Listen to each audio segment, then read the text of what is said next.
Welcome back to You Heard It Here with Dr. Gary. This is Earwax Removal vlog number 99. In this episode, we're going to take a look at several patients' ears, all of which were severely impacted. One of the major complaints I get on this channel is that I, A, don't show what comes out of the patient's ear after I'm all done, or B, I don't show actual irrigation of the patient's ear. I use a little video of the ocean. In this case, I had a patient's family member more than willing to help in order to get this filmed, to hold the ear back and help hold the bucket to catch us up so I could irrigate and film all at the same time. This patient was a trooper, and they do love irrigation rather than the curette and microsuction. They've had all three methods of earwax removal done. This is a patient who's here quite routinely. I would say once every 4 to 6 months at a maximum.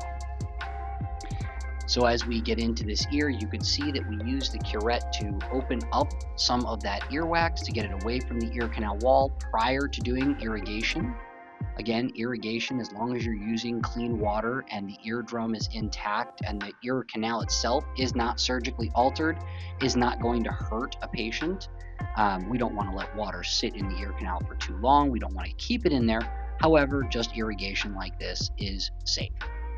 So we're going to go ahead and re-irrigate. You can see that the water coming out of the patient's ear is actually discolored from that wax. Once we use the curette to move the wax away from the ear canal wall, the irrigation becomes very effective by getting behind the earwax and helping to push it out towards the aperture or opening of the ear. You can see for a second irrigation, there's quite a bit of wax in there. Now when we look back down, we got a great view of the patient's ear. Unfortunately, I forgot to film the beginning of this where I was actually digging in the patient's ear just to open up that earwax a little bit. So we're going to jump right into the irrigation. Again, you can see that the patient is allowing that wax and that water to come out of the ear and into that bucket. We're going to see what it looks like when we get everything out of the way. If you like these wax removal videos, please take a moment to like and subscribe. It really does help with the YouTube algorithm. Okay, now you may have noticed in that water, you almost saw a little bit of an oily substance. The patient did use Debrox prior to coming in because they figured that they were really packed up and because they do like when we use irrigation as well as the curette. So they do use Debrox prior to coming in. I don't recommend that for all of my patients, mainly because we usually use the manual tools. And since the manual tools work better when you're able to actually grab a hold of the wax and it sticks together, the Debrox really softens the wax. It does not remove it, it just softens it. That makes it more difficult for the manual tools to work properly. Now that we went in and used the manual tools again to open up more of that earwax off the ear canal wall, we're going to hit it with one more set of irrigation and see what comes out. Now you can see some of the pieces flowing out of the patient's ear. We love when we see that happening live and in real time. That means we know that it's working and we are getting a lot of debris out of the patient's ear. We have complete discoloration of that water there. You can see a nice view of that eardrum. This next patient came in. They've just got some wax really stuck and adhered to the front portion of the ear canal.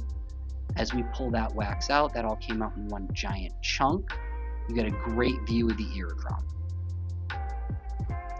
All right, now as we get back in there again, we're just finishing cleaning this up a little bit just to make sure that the patient gets their money's worth and that earwax removal is completed. All right, now on the other side, we see again just a little bit on the roof of the ear canal. So with our first patient, everything was absolutely jammed in there. With our second patient, much less of an impaction and more of just a inconvenience.